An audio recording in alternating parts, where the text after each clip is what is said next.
RX Television on RxMuscle.com. This is Ask Dave, better known as hashtag Ask Dave, brought to you by Species Nutrition. Visit speciesnutrition.com. I'm your host, Sadiq Faruqi. This is your weekly 30-minute question and answer show with Dave Palumbo. All your questions on diet, training, supplementation, IFBB pros, competitions, all the latest controversies swirling around the bodybuilding world, life, and more. As we now bring in Dave Palumbo from our Cape Coral, Florida studios. Dave, you had the rare opportunity to have the first sit-down interview with Rich Piana after his all the scandals that have been going on the last 2 weeks for obvious reasons. Tell our audience a little bit more about how this interview materialized. The interview is available, by the way, on RxMuscle.com. Yeah, I mean, as people knew, last week the Rich Piana racist tape was released on YouTube by Mac Truck. And, you know, I had Lee Priest chime in on it, Greg Valentino chimed in on it, John Romano chimed on it, Chris Aceto and myself chimed in on it. And then at the end of the week, we had an iron debate where I brought Gerald Williams, who was an IFBB pro, just won his the Cal Pro out there. A good friend of mine. He's also a black man, and he gave his opinion, a very learned opinion, because he's a very educated guy. And we debated, you know, whether Rich was a racist, what should be done about it. And, you know, a lot of people out there responded to me favorably, that they really liked the episode, that they thought it was excellent. And to be honest with you, you know, the people who didn't like it, I just said, look, don't watch it if you don't want it. If you're sick of hearing about it, don't watch it. I felt it was a very important topic. I reached out to Rich this past weekend because I had reached out to him for a comment last week, and he didn't get back to me. I didn't know he was on vacation. So he reached it back out to me, and I asked him, I said, hey, Rich, you know, I think it would be great if you only live an hour or two away. Come down to the studio, let's sit down and let's find out what happened. Because, you know, I don't like to just report one side of the story. Obviously, someone has it in for him out there. Whether he is a racist or not remains to be seen. So I invited him to come to the studio. He came down yesterday. We recorded the interview. We put it up later that night. And I thought it was very genuine. I thought Rich was genuine. You know, I might have been snowed by him. I don't know. But it seemed to me that he was pretty forthright and honest and open about what happened.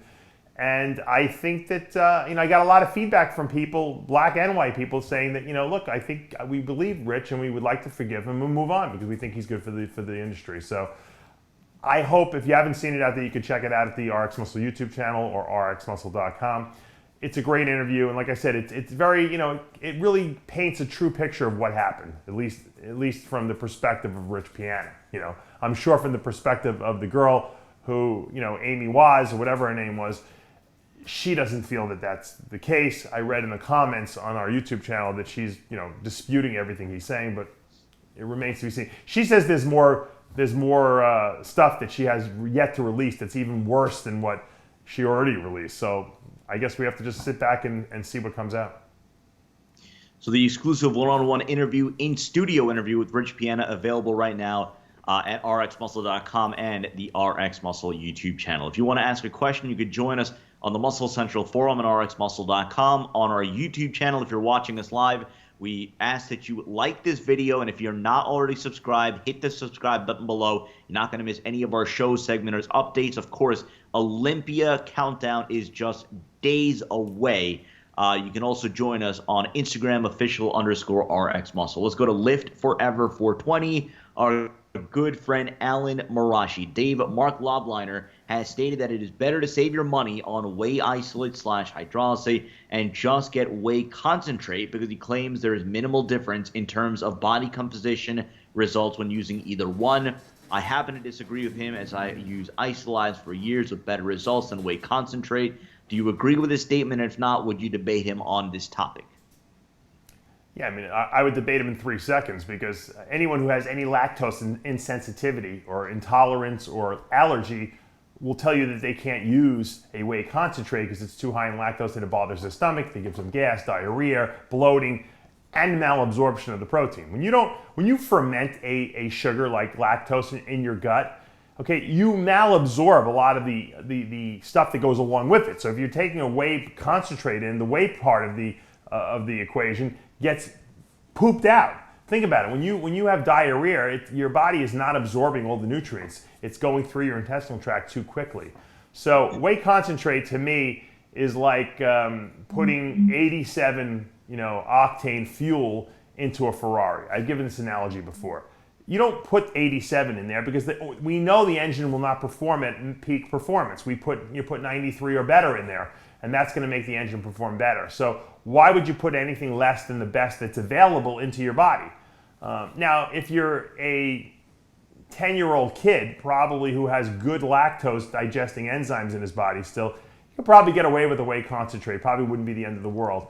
But for adults who really don't digest lactose properly, I don't know many that do. Even the ones that say they do really don't, because if you ask them, pertinent questions like, oh, if you have a glass of milk, do you get gas, or if you have too much cheese, most people say they do. So no one really handles lactose that very well, except for babies whose digestive tracts are really not that well developed yet, and that's why they don't have as many defenses against it. So I think the statement is not accurate. Once again, it's all dependent on what your digestive enzyme situation is in your body as far as lactose is concerned. Let's go to Nelford76. If you're doing intermittent fasting, could you take in some BCAAs instead of a meal? I know you like for folks to eat something before they train. Yeah, BCAAs is not a complete meal. It's not going to do anything for you right before you train. That's kind of silly. If you're doing intermittent fasting, if you take BCAAs during the fasting portion of the day, then you're not fasting. So if you are intermittent fasting, let's say you're doing only 12 hours out of the day you're eating, you might as well eat your food meals or your shakes, because the rest of the 12 hours out of the day you're not eating anything. So BCAAs are not going to hold you over. They by no means satiate your appetite or make you feel full. It's more of a I hope I don't lose muscle type of product. Once again, it's a luxury item. If you want to use it, fine, but it doesn't replace a meal. Let's go to Rick Gangia. Dave, my question is your thoughts about running 1,000 mg Test E and 600 mg EQ for 16 weeks with 300 mg Tren for 8 weeks and 25 mg Aromasin every other day. It's pretty good. I probably would do 8 weeks of Tren and Test, and then 8 weeks or vice versa, of 8 weeks of Test and EQ. I probably wouldn't run them all overlapping each other. I don't think that's necessary, especially off season. And the Aromasin dosage sounds right. Let's go to KCP Wilson. I'm not sure if we've gotten this question before, but nonetheless, your thoughts on blood type diets. I think they're a little hokey. It's funny. I have an app on my phone that I downloaded. It's called the Blood Type Diet, and you can, for each blood type, whether it's A, B, AB or O, it tells you what foods you should and shouldn't be able to eat. So I wanted to just see what my blood type is B positive. So I wanted to just see, and it was saying, you don't handle stevia well, and it was like the weirdest, like how anyone could come up with these trends is just. It's kind of a little ludicrous, to be honest with you, and it really doesn't adhere to what I like to eat and what I handle well. So I didn't really. To me, it's arbitrary. It sounds gimmicky, and a lot of people like gimmicky stuff. Ooh, I'm type A. What should I eat? But who has made these rules? These are rules made by humans, who have arbitrarily come up with this stuff. So I don't really buy into the blood type diet whatsoever. To me, it's a little cheesy, to be honest with you. D. Mortzel, Dave, how many grams of carbs per pound of body weight do you recommend in a growing phase in the off season? I usually start guys off at about 1 gram of carbs per pound, and then I'll increase that depending on their metabolism. And if they came to me and said, look, I have a really fast metabolism, I'd probably go 1.5 grams of carbs per pound and then see how they respond. Remember, carbs are the swing nutrient. So how much you eat is dependent upon how many you really require. Plus your energy output. Some guys are doing manual labor all day. They obviously need more carbs than the guy sitting on his butt all day on the couch watching TV, conserving energy, so to speak. So it's an arbitrary amount, and for each person it's different. Let's go to Mr. Natty Olympia. Dave, what's a good legal fat burner that's keto safe? I'm looking to get past that last bit of fat and need a way to get through that diet plateau you get from dieting hard and just won't lose any more.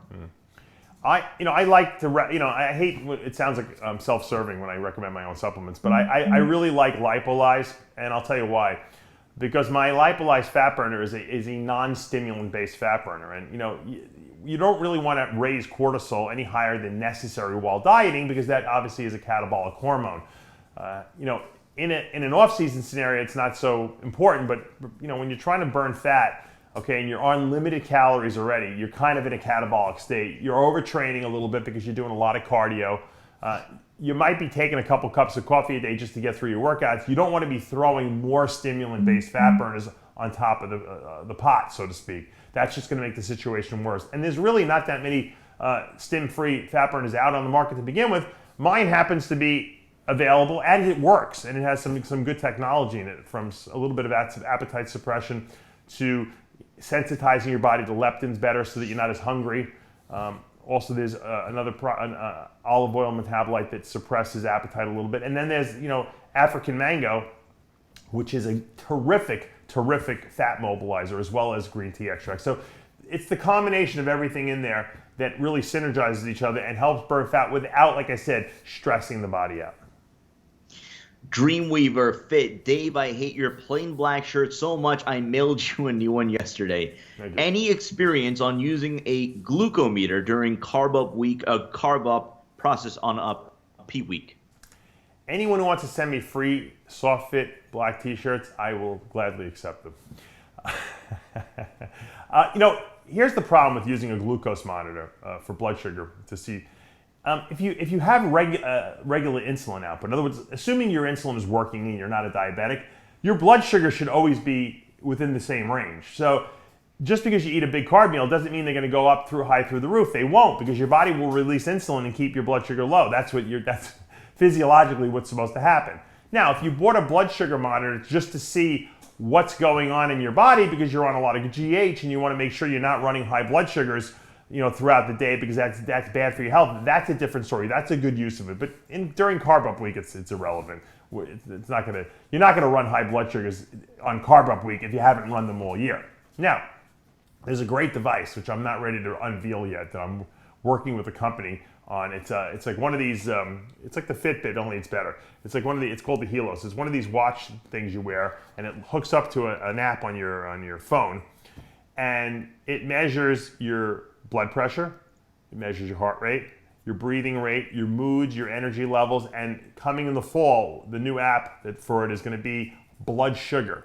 It will it does not penetrate your hand, it just sits around your wrist like a watch, and it can measure all this crazy stuff. It even does an EKG on you. You put your 2 fingers on the thing, on the metal part of the watch, and it will do an EKG on you. It's unbelievable. I can't wait to release it to everyone. When I just want to make sure everything works the way they say it works. But this device, man, for a couple $100 or whatever it is, I think it's like $300, does everything. And you could take, think about it. You're a bodybuilder, you're on a lot of GH, and you're worrying about, if your blood sugars are high, who the hell wants to stick themselves 50 times a day with a glucose meter? You could just look at your app and see what your sugar is. It's amazing. Not to mention, I can't tell you how many bodybuilders out there I tell them, you got to monitor your blood pressure because, high blood pressure is really dangerous for your kidneys. And people are just lazy. They don't want to buy a cuff. They don't want to check their blood pressure all day. Or they have a cuff. They just don't do it. You look at your app. You hit a button, and there's your blood. And it takes your blood pressure every 30 minutes. I've been wearing it. I'm charging it right now, but I've been wearing it for the last couple of days just to see how it works. And wow, what a great tool this is going to be. Pretty soon, you won't even need to go to the doctor anymore. These little watches will do everything. They'll give you a CAT scan too. Let's go to Flexing Joe on our Facebook page. Dave, can you explain how diuretics work right before a show? If you're lean enough, wouldn't the water you lose come from your muscles, resulting in a loss of fullness? Now, if you use the right diuretic and you don't abuse them, okay, the first water that leaves the body using a diuretic, or at least a potassium-sparing diuretic, is from under the skin. If you deplete too much subcutaneous water and you have none left, then the body's going to start ridding the water from the muscles. So the way I do it, at least, is that I don't limit sodium until the day before the show, and I don't really do any diuretics till the day before a show. So the person's only going to be on diuretics for 18 to 24 hours the most. Not enough time and not enough dosage to really cause any intramuscular water loss, the way I set it up, at least during my plan. And a lot of people always ask me, what's your plan? It's very complicated and it's person specific. So I do offer a last week of contest prep for $100 on my website if you want to check that out. Or if you have a show coming up and you want me to dial you in, That's something that I do a lot. I probably do more of those than any other thing I do, because a lot of people get down to the last bit. They're in shape, but they just don't want to screw it up the last week. They want to know how to limit water and limit sodium and carb up and use diuretics without, spilling over or going too flat. And so that's a service that I do offer. And once again, it's very hard to advise yourself if you don't have a coach during that last week prep. So if anyone is interested, you can always contact me. Let's go back to our YouTube questions. Blizzy Nizzy, do you think it's detrimental to bodybuilding as a whole with bodybuilders denying the use of anabolics? Look, there's a lot of people out there that are very honest, radical honesty, as I call it. Boston Lloyd, Rich Piana, and then there's people who don't talk about anything. You can ask. I'm not going to mention names, but you ask them, what did you use during your Olympia prep, and they're like, oh, I only used 1 cc of testosterone, and meanwhile, that's not the case. So I don't know if it's detrimental, but I think that I only think the people who really responsibly know how to talk about steroids should really talk about what they're taking. If you don't know anything about steroids and you just take them because you have to, and you're following a regimen that someone sent you, you probably shouldn't even talk about them, because then what's going to happen is someone's going to ask you a legitimate, delving question, and you're going to give some kind of bullshit answer, and it's going to make us as the bodybuilding world look like a bunch of ignorant people, and that's just not the case. Let's go to Mehmet Victor Akaral. Dave, your opinion on maltodextrin as a pre-workout when on a ketogenic diet? Well, maltodextrin is a carbohydrate, and it's essentially, it's considered a complex, but it's really a sugary carb. Any starchy or sugary carbs on a ketogenic diet will take you out of ketosis. So if you want to stay in ketosis, you cannot use carbohydrate, direct starchy, sugary carbohydrate sources, whether it be pre-workout, post-workout, intranasally, you just can't do it, okay? Otherwise, you won't be in ketosis. Now, if you want to take a pre-workout or post-workout shake and you're not worried about being in ketosis, then that's fine. But if you're on a ketogenic diet, no carbs. Let's go to Rickard L87. Dave, is walnut and avocado oil any good for every day and on a keto diet? I like avocado oil is great. It's a monounsaturated fat. It tastes terrible, however. If you're going to use a good, healthy monounsaturated fat, which should be predominantly where your fat sources come from, use macadamia nut oil. And I'm not just saying this because I sell macadamia nut oil. I sell macadamia nut oil because it's so good. That's why I decided to go to South Africa and find a person to make it for me. It's the highest in monounsaturated fats. It has a high smoke point. You can cook with it. It doesn't burn. It doesn't oxidize if it's exposed to light. It tastes buttery and good. So, there's no drawbacks to mac oil, and there's no other fat sources out there that are better than it. In terms of monounsaturates, you have your olive oil, which 90% of American olive oil is fake. It's soybean oil. So you don't want to use that anymore. I stopped using that, 2 years ago when I found that out. Avocado oil is good, but it doesn't taste good. And mac oil is the only other alternative, really, that's very high in monounsaturates. So that, to me, is where you should be directing your attention. Walnut oil, because it's a polyunsaturated fat mostly, it's very sensitive to heat. You cannot heat this stuff up at all. If you put a little walnut oil, on your salad or something like that, that's fine, but you cannot heat the stuff up.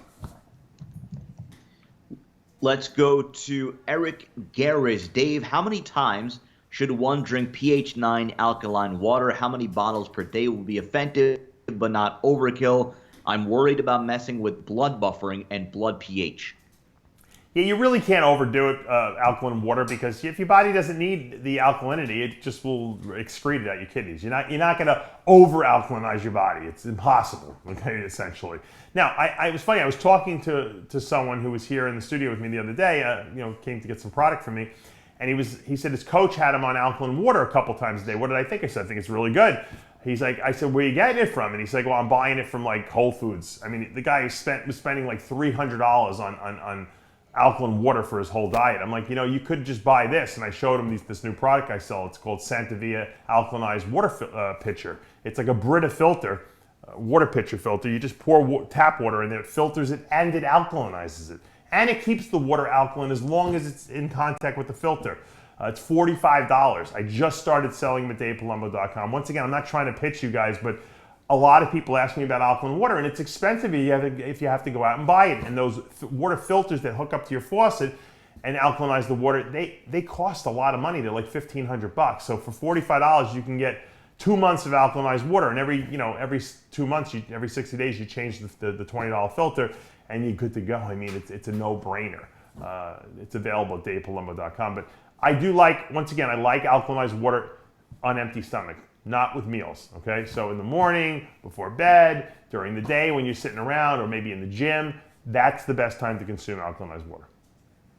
Wolf of Essex, if I'm running a cycle with testosterone as my base and another anabolic paired with it, do you think it would be more beneficial for minimum side effects and to keep progress going to have the secondary anabolic consistent throughout, or switched very few weeks? I like to switch the anabolic every 6 to 8 weeks. So test is always kind of like a standard. It doesn't really matter which ester you use because they're all the same in terms of testosterone being testosterone. And then I use, I'll switch the anabolic. In the off season, I'll go from EQ to DECA to Trenbolone, usually every 6 to 8 weeks. Pre-contest, I may start with EQ. I might switch to Masteron and Winstrol or Trenbolone, something like that. And I find that works best. Let's go to Nico Agelic. I hate to show him what's all right. There's something about Phil Heath. I've been getting routine blood work done every 3 months, and the last 2 I've gotten have shown elevated progesterone levels. What can I do or take to bring them to normal range? I think a lot of people confuse progesterone with prolactin. Progesterone being high is usually not something that, does anything in the body. However, when you take progesterone-derived drugs, like the 19-nortestosterone drugs, like DECA, Trenbolone, for some reason, these drugs elevate prolactin levels. Now, in some people, it's not that high, and it doesn't really affect anything negatively. But in some people, it does. When prolactin levels are high, usually you have problems getting erections. Sex drive could be affected a little bit, and it bothers people. That's why you get people who say DECA causes sexual performance issues. Some people feel it from Trenbolone, although I always felt the opposite from Trenbolone. So high progesterone is not really the problem. It's high prolactin. So when you get blood work tested, you want to test testosterone, estrogen, DHT. Prolactin, much more important. Let's go to Daniel Jones. Dave, I had gyno surgery in 2011, but it seems to have grown back. My surgeon at the hospital told me that it was fatty tissue. What do you think? The problem with gynecomastia surgery, and Romano and I did a whole show, Iron Rage, on this last week, is that a lot of these surgeons don't know to take the whole gland out, or they don't know how to take the whole gland out. Now, Dr. Blau is a very personal friend of mine. He's done like thousands and thousands of bodybuilders' gynecomastia surgeries up in White Plains, New York. He understands that the gland needs to be completely removed, because if there's a small piece left, it will grow back, okay, in response to higher estrogen levels in the body, which happens when you take anabolics. So it's important that you pick your surgeon wisely. If you go to Dr. Blau, even if you have to fly in there and stay in a hotel for a night or two, it will save you money in the long run if you get a surgery that needs to be redone. Likewise, usually Dr. Blau is pretty cool with reducing the price, especially if you mention my name, enough so that you can make up for the loss of whatever it would cost you to fly out there and stay in a hotel. So don't skimp on the gyno surgery. It's very important that you have someone who's experienced with doing bodybuilders, not just experienced with gyno surgery, with doing bodybuilders, because the surgery idea is completely different. With a regular person, you can leave some of the gland in there to contour the chest. With a bodybuilder, you cannot. Paul P. wants to know when Testafil is going to be back in stock. That's the $100,000 question. I want to kill my manufacturer, to be honest with you. It's really upsetting that it's been taking this long. There was an ingredient that I'm like a nutcase when it comes to certain ingredients that have to be exactly what I want. And they were having trouble sourcing one of them. And then they took forever. And then there was a label change that needed to be done because of the certain ester I wanted of something. And when all is said and done, we still don't have the product. So from what I'm promised, next month, in early July, we should have it, God willing. Nick Miller, how can antidepressants such as Zoloft and bipolar medication like Seroquel have any effect on my mind or physical ability? I just started taking them in April, as well as 500 mg weekly of Test E. Well, I mean, one doesn't really counteract the other. I mean, testosterone, does what it does. It builds, repairs muscle. It might make you a little more aggressive. The Seroquel and those other, drugs are supposedly for your mood disorders, and whatever they happen to be, whether they be bipolar or schizophrenia or whatever, and depression, whatever they're giving them to you for. So, one shouldn't preclude the other. The problem with some of these drugs like Seroquel is a lot of people notice they get fat on the drugs because they happen to be negative partitioning agents, meaning that they tell the body to store body fat. A lot of people notice that. My cousin, who's on Seroquel on and off, they're always redosing him. Whenever he takes it, he always gains weight from it. So you got to be aware of that side effect. So we get a lot of questions on acne. I think we're just going to name this episode something about acne and bodybuilding. Yeah. But this question is from Soltona Pista. I'm running my second cycle now, 750 sus, 600 deca, 600 bold, but I'm getting covered by pimples. I mean, seriously, man, my friends are calling me acne man, and my girls, all right, give me crap every time she sees me. Been taking anastrozole from day one, starting at 0.5 mg EOD, and I'm now up to 1 mg a day. And in all caps, big acne situation here. Before I had none, please help.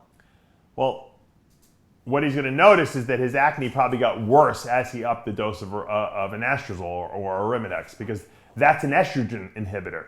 It doesn't inhibit DHT. Matter of fact, when you block the conversion of testosterone into estrogen, you actually increase the rate with which testosterone converts to DHT, because now there's more available to convert. So a lot of guys, when they take anastrozole or Arimidex, they will break out more. And I'm sure this is what he's experiencing right now. Now, if you're not prone to breaking out, you probably won't even notice a difference. But if you got, I was one of those guys that was prone to it. When I would take Arimidex, man, would I break out terribly, even worse. And the only thing, believe it or not, that really helped was taking Augmentin, which is an antibiotic, 1,000 milligrams a day. That would clean my skin up because it would kill the bacteria on my skin. But it's not something you want to stay on all the time, because obviously it will kill the good bacteria in your colon long term.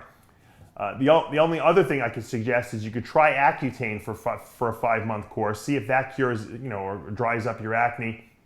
If that doesn't work, the easiest thing the first thing I tell people to do, and unfortunately I'm going to give advice and then people are not going to even have it available, is take Testafil, believe it or not, when it comes out again. Because Testafil will lower DHT, but it won't eliminate it. So it kind of just blunts production of it. And probably 80% of the people who come to me and I tell them to take that, they tell me it solves their acne problems. And about 10 or 15% of the people, they tell me it cut it back a little bit, but they're still breaking out. Those people I usually try Augmentin, try to cure their skin, and then see if that does it. Some people it does, some people it comes back. Those people have to do Accutane, or something to that degree. Now you could take finasteride, which is a DHT blocker, but that's a little extreme. That's something you need to take continuously for the rest of your life. That it's usually used for hair problems or prostate problems. I wouldn't take finasteride if you don't really need it, though. Saw a question here. Curly muscle. How do you balance carb loading with digestion for show day? Everyone wants maximum muscle fullness, but nobody wants to feel like they need to crap when they're up there. Makes you look bloated, and posing is more difficult. Yeah, well, I mean, you want to make sure you're taking a fiber supplement your whole diet. I have guys on on Fiberlize the entire diet, and then usually the day before the show, I have them, instead of doing it twice a day, I have them do it 3 times a day to make sure that they're pushing all that food and waste through their intestinal tract. Because a lot of times when you carb up, you get constipated. Also, another thing, a lot of guys get indigestion when they're carbing up, and for those people, I usually recommend taking a tablespoon of Bragg's apple cider vinegar in about 6 or 8 ounces of water with your meals, and that kind of can curtail, or even in between your meals, that will get rid of that indigestion a little bit. But let's face it, when you're eating a lot of carbs, your stomach's gonna fill up a lot more than when you're eating low carbs. The key, at least in my mind, is that I keep guys on high protein and moderate fat while I'm carbing them up. If you take the fat out or you lower your protein, now your calories are lower. You have to give the person a lot more carbohydrates than they would normally need if you kept them on high protein and moderate fat. So by me feeding them less carbs, but still having that fat and protein around to keep them full also, they can achieve the level of fullness that they're looking for without eating an exorbitant amount of carbohydrates that's going to bloat their stomach out. Boy from Paris, 133. Did you say something, Dave? Nope. Just took a sip of coffee. That's it. Maybe it was a ghost. Boy from Paris, do you believe you should always keep a certain androgen to estrogen ratio when on cycle, or do you think that's BS? It's BS. You want your estrogen in the normal range. It doesn't have to be normal high. It can be normal low. But if you're too low, obviously your androgen receptors will not be receptive. But having super high estrogen is not going to make you respond better. So you just need them to be normal, your estrogen levels. You don't need to be super high or super low.